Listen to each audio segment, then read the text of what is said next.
So I've been listening to Truth and Dragons by Akira the Dawn. It's Jordan Peterson talking over music that Akira has made. He's got so many albums. And he puts together meaningful speeches over top of really good beats. So yeah, check him out. It talks about dragons a lot and truth and the hero's journey, and it talks about the slay the dragon and free the gold. Well, that's kind of the Robin Hood story, right? Where there's these big kings, right? And they sit over this hall of gold, right? And they hoard it away from everybody else, and it's like it's their power, right? And the hero's journey is to come up against the dragon, which is much larger than the little hero.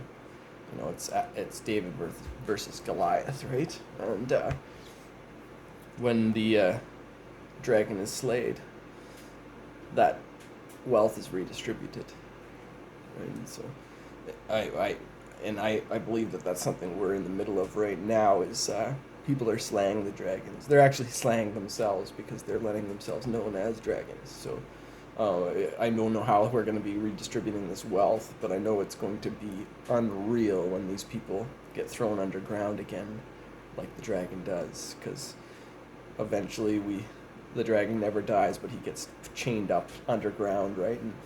And that reminds me of the Book of Enoch and the fallen angels, right? So angels are people that are connected to the source consciousness, so they have understanding of how the universe works, but then they become greedy and corrupted by sex or greed or power or any of the other deadly sins, and they become fallen angels, and that would be like the idea of antichrist consciousness, right? So the dragons are these fallen angels that are so powerful, and they hoard all this gold away from the world. And so the great judgment is that these angels will be going to be released, but then destroyed at the great judgment, right? So, we have to know that the dragon, when you look at the town that's right near the big dragon's den, right?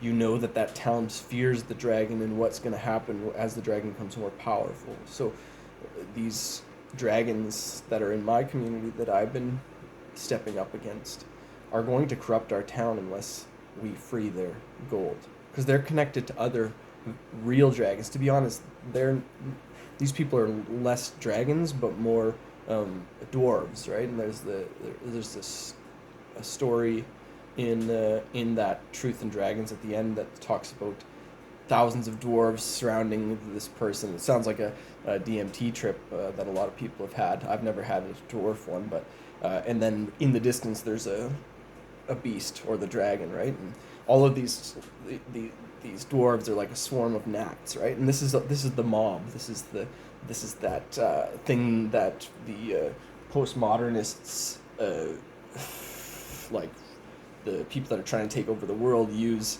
these psychological tricks to turn people into a bunch of dwarf gnats, and all they are is little copies of each other's, because they don't really have any strength. So that's why you can just stand your ground, and none of these thousands of gnats are going to do anything. You might as well go for the dragon, right? And just slide your way through the little swarm of sheep gnats and go right to the dragon, right? And the dragon is in everybody's heart. Like, I'm not saying like there's the Dark Father up there like Bill Gates or any of these other dragons that I'm talking about. We have to slay the dragon in each other's hearts, right? But to be honest, if you're gonna go around just slaying it in each one of these dwarves, you're gonna be wasting your time, because 10 more dwarves come every time you slay one, right? But the idea is I had a dwarf come up to me yesterday. I was just sitting at the store getting some stuff, and this dwarf was a friend in the past, and I decided to talk to him. I was trying not to talk to him, to be honest. These are kind of people I don't really want in my life, but I felt a little energy to just be like, okay. So I opened the door and talked to him, and he's telling me about his band and how they're playing, and I'm like, oh, that's awesome. That's really cool. Yeah, I just went out and I told him, yeah, I just went out and jammed with some reggae guys out in Silverton just recently. And he's like, oh, that's a long ways to go. Yeah. And he's like, yeah. And I'm like, yeah, it was fun though. Got to go play some music. I haven't played in a while.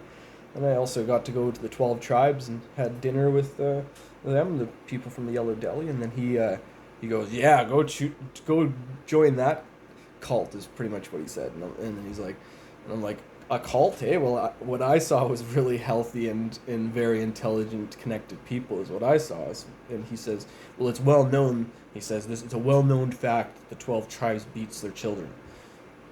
And I literally have never met such unbelievable children. They look me in the eye, they talk to me, they're happy, to be honest, they didn't seem all beaten up into bloody pulps, right? To be honest, these seemed like healthy people, okay? They live by the Bible and higher morality. They live in community. They grow all their food together. They're doing all the things that we should be doing. So when I look at this dwarf that came up to me, and he has children, and they're glued to their phones and barely look me in the eye or talk to me. They've known me for years. So let's just look at step back and look at the situation, right? Shadow projection is when you don't know, but you are pathologizing something that you actually look up to. And human beings should be living like the 12 tribes. You know, the Bible says we need to unite all the 12 tribes, right? And that's one of the reasons I want to go and be with the 12 tribes, because I represent 12 tribes, like the Rastafarian 12 tribes in my mind. And but I want to understand all the 12 tribes, and I want to understand how they all come together, right? And this is what peace, love, and unity is, and that's what 12 tribes represents. That's what Rastafari represents. So when I actually feel bad for this dwarf, because he's such a follower of this postmodernist neoliberal like satanic movement against anything that's not status quo. Is the witch hunt that he's involved with, but really I feel bad for him, because look what he doesn't even know that the propaganda he's been watching has created the pathologies in his life that are going to trickle down to his daughter's generation. And so maybe if he opened his eyes and went and spent some time with the 12 tribes, maybe he'd learn some new tricks on how to go about slaying the dragon in his own life. And a healthy Gnostic is one that knows of the evil, stays just far enough outside of the Babylon that they can still infiltrate it. What do 12 tribes do? They bring good food, healthy information into the middle of Nelson, which is the Babylon of the Kootenays, and they spread love. So those are healthy Gnostics to me, you know. And when I was there, they were unbelievably intelligent. Like, we were talking about philosophy and religion, and I had different beliefs than them, but they were still open to listening to me. So anybody that just likes to pathologize things that they don't understand, especially during like these neoliberal, communist, satanic movements, which means anybody that has a meaning in their life, they're the people that have little to no meaning are threatened by those people, and they call them, you know, cults and child abusers. And you know what? I don't know where that story first came from, but I suggest it probably came from CNN, because they're the satanic propagation network, and along with a bunch of other ones. Like, and I'm not saying that the right-wing ones don't propagate bad ideas in people also. I just see what's going on right now, and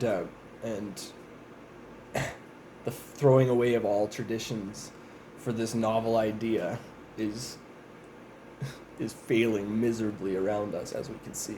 It failed many times in the past. I don't know why we're trying this again, but I'm glad that we're going to move past this stuff. So, you know, before you judge somebody that's found spirit, found God, found religion, found Christ, found Shiva, found any of their deities that have given them life and meaning, you instead of just like seeing them as sick, maybe you should learn, see if you can learn something from them. Maybe they can show you why their lives are so meaningful, and why they avoid um, alcohol and bad food, and they get to play lots of music together, and why are they doing all these cultural things? And I guess, you know what, cultural, isn't it interesting that we pathologize culture? Yeah, well, it's back. Culture's back. All you people that want to pathologize things and call them cults, well, we are bringing culture back, whether you like it or not. Much love, and much love to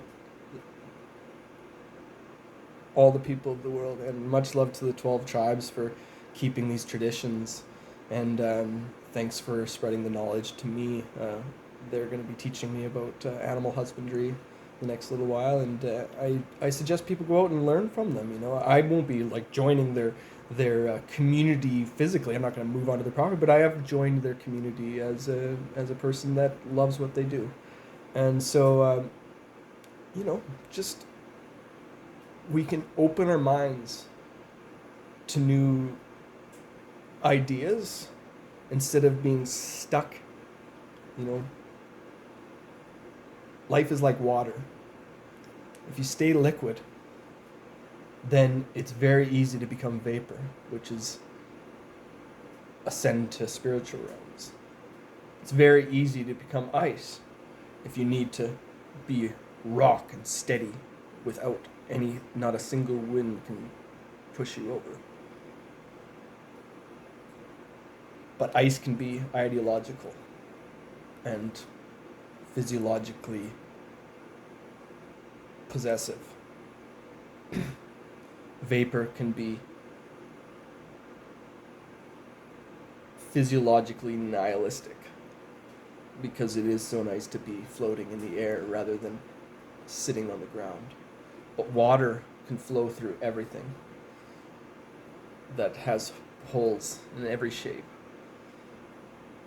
So let's stay like water and flow around and absorb information. Have a lovely day.